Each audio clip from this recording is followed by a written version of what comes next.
Hello, everyone, and a very warm welcome to today's Major Markets Update for Tuesday, November 7, 2023. We had a thrust event last Friday, a Zweig Breadth Thrust event, which is quite rare. It has happened 23 times since the 1940s. I switched the numbers around. 23 times since the 1940s. So, are we now in a bull market? Should we just buy everything and throw the kitchen sink at it as well, or should we be a little bit more cautious before we deploy our cash? Well, remember, we are tracking either a larger B wave, which can still have one more leg higher to go to about 4,800, or we can have a impulse higher to about 5,000. Okay, so the previous impulse we were tracking, the 1, 2, 3, 4 in green, got invalidated because we, of course, overlapped with this potential green one. We always say this is potential until proven right. Okay, why? Because there are so many waves on a daily basis, even on a weekly basis, that assessing if this is 3, 4, 3, 4, or is this a larger 4 or a larger 5, sometimes is fraud to interpretation errors. It just happens. Elliott Wave is an interpretive method and not set in stone unless we see breakdowns and breakouts and invalidation of certain levels. So we can still reach 4,800, okay? Potential as high as 5,000. So can this breadth thrust event get us there? It is certainly possible, okay? So we will have to assess the Elliott wave count and align that with all the breadth thrust events we have seen since the 1940s to kind of get an idea of what to expect going forward and how to align that with the current two wave counts we're tracking. Now, first, I want to show you the seasonality of the S&P 500, which is an average of the last 95 years of trading that there is data available. So that is quite an extensive data set. And the seasonality had an important low October 26, 27. Completely nailed it. All right. That's when the market bottomed. And now we should be in this rally phase to early mid-October. And as you can see, it's going to start choppy. I believe the Dow Jones has a top November 8th, the NASDAQ 100 to top November 6th, and the S&P 500 November 11th. So if seasonality continues to hold, we should expect a top reasonably soon before we see a pullback. And all indexes have, on average, based on seasonality, a low for November 20th. The S&P 500 for 95 years of data, the Dow Jones based on 136 years of data, and the NASDAQ 100 for 38 years of data. So the more data we have, the more reliable this average, of course, becomes. But all of them point to a low around November 20th and topping out in this time frame. Again, assuming that this average seasonality holds up. Okay, this is not my opinion. This is simply what the average seasonality shows us. That's all there is to it, which we then apply to our trading. We track it to see if it holds up. If it doesn't, because the market can easily continue to rally, it doesn't have to follow this at all. Then we know seasonality is not being followed anymore. So then we know this pattern is not going to unfold. But for as long as it does, and so far so good, we say this is our roadmap going forward. And it aligns with the other wave counts we're tracking as well. All right, let's go through all these household items here and go straight to the charts. As here are all the thrust events I have since 1940. A thrust event is when Zweig Breadth Thrust is the 10-day exponential moving average of all the advancing issues divided by all total issues moves from below 0.4 to over 615, 40% to 61%. And we can simply plot that as a 0-1 relationship. If we don't see this happening, we have a 0. If we see it happening, we get a 1. And we got a 1 on Friday. And as you can see, there's been several, 1, 2, 3, 4, 5, 6, 7, I believe, events since the early 2000s. We had quite a drought here in the 90s and then several more. So overall, in about 80 years of data, you get 23 events, which means about every 4 years on average. So it is a reasonably rare signal, but not too uncommon. The wave counts we are tracking suggest we bottomed for red wave 4. This is the NASDAQ 100. Are now in green 1. We'll get the green 2 pullback, 3, 4, and 5. Remember, the markets move in 5 waves higher on average in general. So we still expect a pullback for a wave 2. We don't go straight up. Now, I don't know how deep this pullback is going to be. Is it going to be a 23.6% retrace? Is it going to be a 38.2, 50, 62, 76.4, 88.6? We don't know beforehand. That's just unknown. Okay? We can get deep pullbacks like we saw here, and we can get shallow pullbacks as we see here. Right? Deep pullback here, shallow pullback there. Either of the two will be chosen by the market. We've bottomed in the ideal wave 4 target zone, rallied strongly out of it. So this looks good. And I expect it to top out soon based on seasonality and the smaller wave counts as well. And the alternative is that we have already put in a multi-year top on July 19th, I believe it was, or 14th, and are now simply bouncing an A. We get a B wave, then a C wave to about 50,600, 50,800 for the NASDAQ 100 before we get the third wave lower. So overall, we're looking here for a 1, 2, 3 setup or an A, B, C setup. So the pattern remains the same, higher, lower, higher. Okay, and the higher, the first higher, should be about complete. S&P 500, same deal. It came within $2 of overlapping with this wave 1 here, which was at 41.01. We got 43.03. I must say, I have not often seen a fourth wave go this low, but it is certainly possible for the S&P 500 to do so for as long as we don't overlap. What we kind of got here was either a impulse C wave lower, or we can call it a double zigzag AB, ABC, okay? Double zigzags can happen. We start off with a simple zigzag. So technically, remember, October 6th is when we already started tracking if the market had bottomed, yes or no, because then we had a simple ABC lower. And after 3 waves lower, expect at the minimum 3 waves back up. We say expect at the minimum because of this potential to become a complex correction, where a simple zigzag ABC becomes a complex correction, because after the ABC lower, we get another ABC higher, and we get another impulse lower, okay? So the alternative to this pattern is that this was a leading diagonal, okay? What happens once a leading diagonal completes? A very swift reversal back to where the leading diagonal started, which in this case is around 45.50 on the S&P 500, okay? So there is something to say for both, okay? And the breadth thrust events really cannot exclude one or the other of these two wave counts. As you can see here as well, price is still below the Ichimoku cloud, so it is in a downtrend as well. Yes, we're above the 200-day and 50-day, but we do want to see it back above the Ichimoku cloud. We should then top out for A, we get a B, and then a wave C, so that's 45.50. Typically, normally, we want to see a wave 2 do a 50 to 76.4% retrace, sometimes 38.2, sometimes 23.6, as we saw here in April, May. But the standard textbook pattern is for about 50 to 76.4%. Okay, with the current price action we have to look higher to potentially 80, 90% retrace, which is still okay. Also, this one shows a ABC versus a 1, 2, 3. The third wave will simply make a new uptrend high, whereas the second wave will stall below the July high. Okay, that's the difference. But both patterns still look from a trading perspective for first higher, then lower, then higher. ABC, 1, 2, 3. And then we'll let the market decide which of the two it is. Nothing to worry about. We can't predict the future.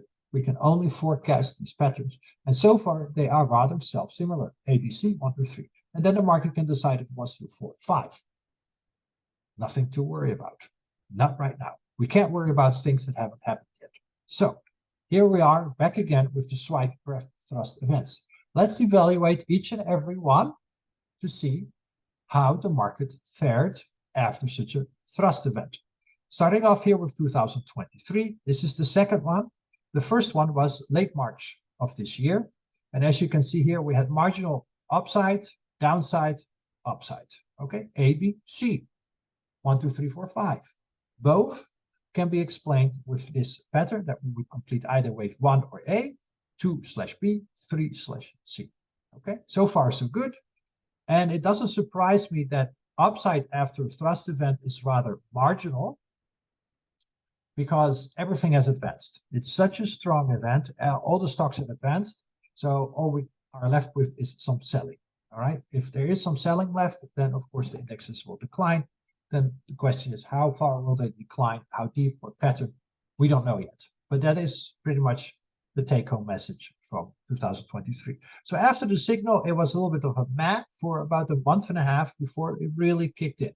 Okay. So please take that into consideration. That is one. We go to 2019. Okay. That was a very strong breadth thrust, and the market just moved relentlessly higher. So that is also possible. This was a great signal. But you can see here, the signal also lasted for several days, not just one day event, right? So this is a spike one day event, but I believe this one lasted for 2, potentially even 3 days. So let's zoom in a little bit, get closer and closer. There we go. And then you can see that this one remained at 1 for some time. And it's, of course, a very strong event. Almost there, almost there. So here we are at 1 on January 10. Here we are at 1 on January 9. Here we are at 1 on January 8. So already 3 days. Okay. 4 days in a row. So this was a massively strong event. 4 days in a row was breadth exceptionally strong. That, of course, we didn't see now. That, of course, we didn't see in April. So the mere fact that, of course, after 4 days of such strong breadth, you would see this amazing rally, means that what we currently have is of a different nature. This was an exceptionally strong rally, exceptionally strong breadth thrust. We don't have that now, so we're probably not going to see this type of event. We say probably because we don't know, of course, but most likely based on the smaller wave counts that I share with my premium members on a daily basis, this pattern will most likely not happen. We see retrace first before we move higher.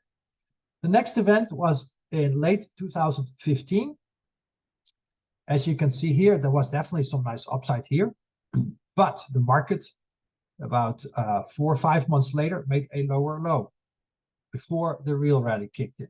Okay, so this was a B wave. We had an A, B, C of what we call a running flat. This was a flat of the major degree fourth wave. Okay, so this was then the B wave. So B waves can be very strong and give a thrust event.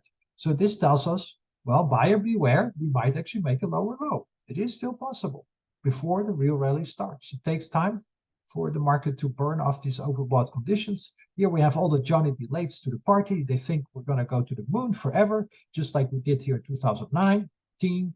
And no, we didn't.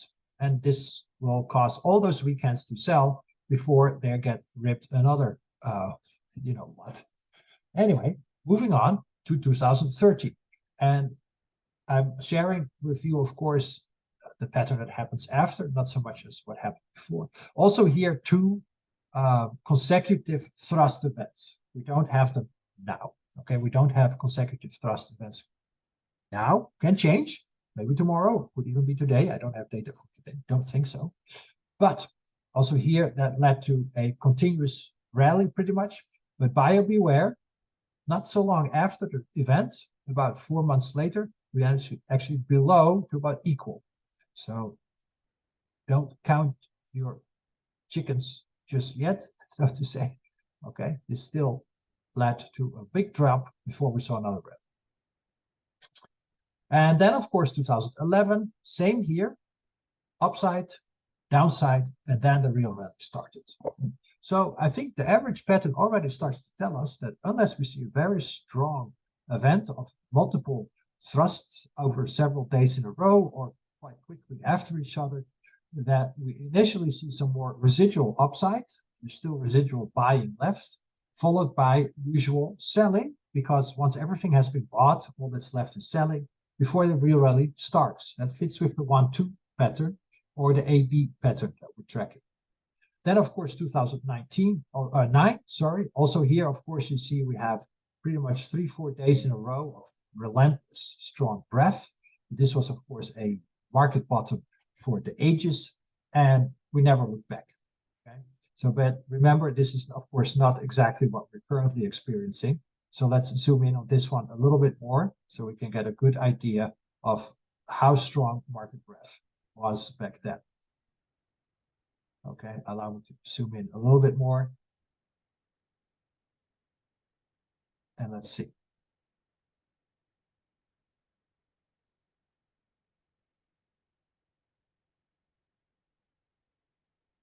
Okay, so there we have the first spike. Okay, but that's the second spike. And then the first spike lasted 1 day, March 19, 2 days, March 18. So we pretty much almost had 3 consecutive days, just like in 2019, of amazing market breadth. And also here, of course, it was a relentless rally going into 2010. Again, this is not what we're seeing currently.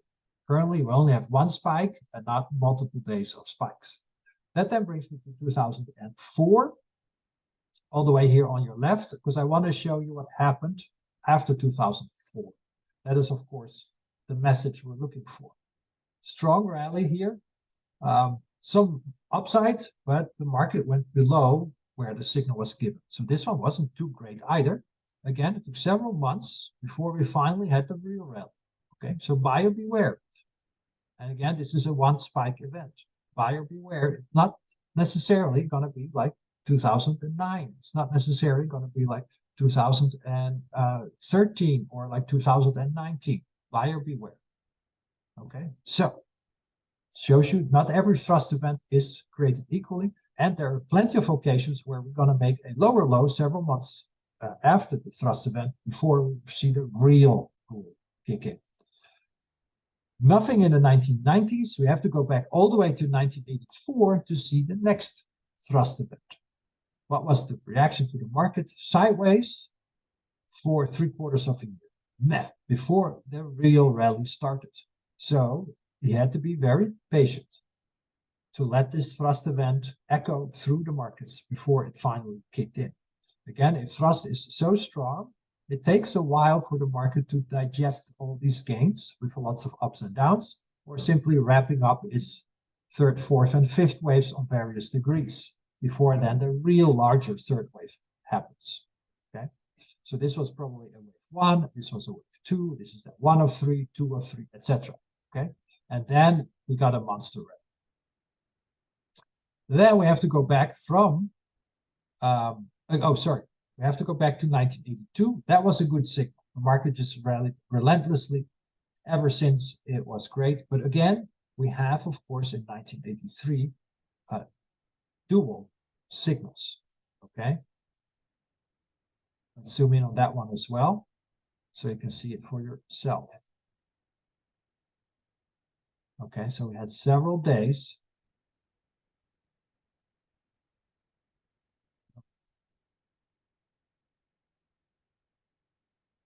of great signals in 1982. Allow me to play a little bit with the time frame, and here we go. Almost there. Stay with me so you can see it, that we had 1 day at 1, 2nd day at 1, 3rd day at 1, 4th day at 1. Again, this was a rather different signal than what we're currently experiencing. And that's why this market just took off like a rocket. Every single time we have either multiple days in a row of a signal at 1, or we have 1 or 2 days of a spike, another spike quickly thereafter. It's never looking back. Okay, the market won't look back. That has not been the case so far. So that's a very important, distinct difference. Then we have to go back to the 1970s, 75 and 74. Okay, those were relatively strong signals as well. As you can see here, clearly those are multiple day events. As you can see here, this is multiple day events. Market never looked back. But here in 1974, October 1974, there was a 2-day event, marginal upside, quite strong downside, and then the next event happened. So again, buyer beware. Okay, so far, as you've heard, buyer beware several times now. It's not straightforward. It's only straightforward if we get really 2, 3, 4 days in a row above one, so to say, or at one. Then we have here 1971. This was a good signal. Never look back. We're going to go back now all the way to the 1960s. Here we have, of course, a relentless bull market since 1962. Relentless, all right? Never look back. That's, of course, the take-home message. And if we then go and see, we have, of course, here multiple events in a row. Let's see here if I can zoom in a little bit. It doesn't allow me to. That's okay. So zoom it in this way. So again here, massive breadth surge, right? Massive, massive, massive, massive. We don't have that curve. And then we had also the same 2-day event. I think this was almost a 3, 4-day event. This was a 1-day event, marginal higher, well lower. Then finally the yield started. So again, this aligns well with the 1, 2 or AB setup. And then the C or the third happens, okay? Then we go back to the 50s. Here we had a very strong rally, never looking back. Here we go to the 1949 signal. Marginal upside, lower low before the real bull started. Again, buyer beware. Buyer beware. All right, buyer beware. Buyer beware. So it's not clean, clear sailing for every single signal. Quite the contrary. There's a lot of buyer bewares and a lot lower lows sometimes come. And that then brings me to the last 2 signals I have. Here is 1945. Also here, it's a little hard to see maybe, but allow me to show you that a little bit better. I'm going to zoom in here to the 1945 signal. Also here, great for upside, buyer beware, and then the real rally kicked in. Okay, so again, the signal isn't all clean, clear, throw everything in the kitchen sink at it. Oftentimes we have the buyer beware signal, and that must be noted. And then, of course, we have here the 1943 signal, which also, of course, was several days in a row of thrust events. Again, that is not what we're experiencing currently. And even if you have a good spike, or if you have multiple days, there can still be a buyer beware. But most of the time, as I showed you, multiple days of a signal, the market will never look back. So that is day 1. All right, nothing. Day 2, nothing. Nothing. Nothing. So we have 2 days in a row here, okay, of signal. So also here a multiple day event. And then the market never looks back. We have a little bit of a give, and then the market never looks back. And then, of course, we go to the 1945 one, as you can see here. We zoom in a little bit more. So we have our signal right there. Signal was given at this level. And as you can see, the market went below that. Nice rally, gave up all the gains, and then we started. So you can say, I'm just going to hold it. Well, are you sure? Maybe you should buy a little bit lower, okay? Because in the end, it is minimizing losses, which pays the bills. Somebody who buys here, sells here, buys here, sells here, does a lot better, okay? Because you have gains here, those gains can be used to buy again.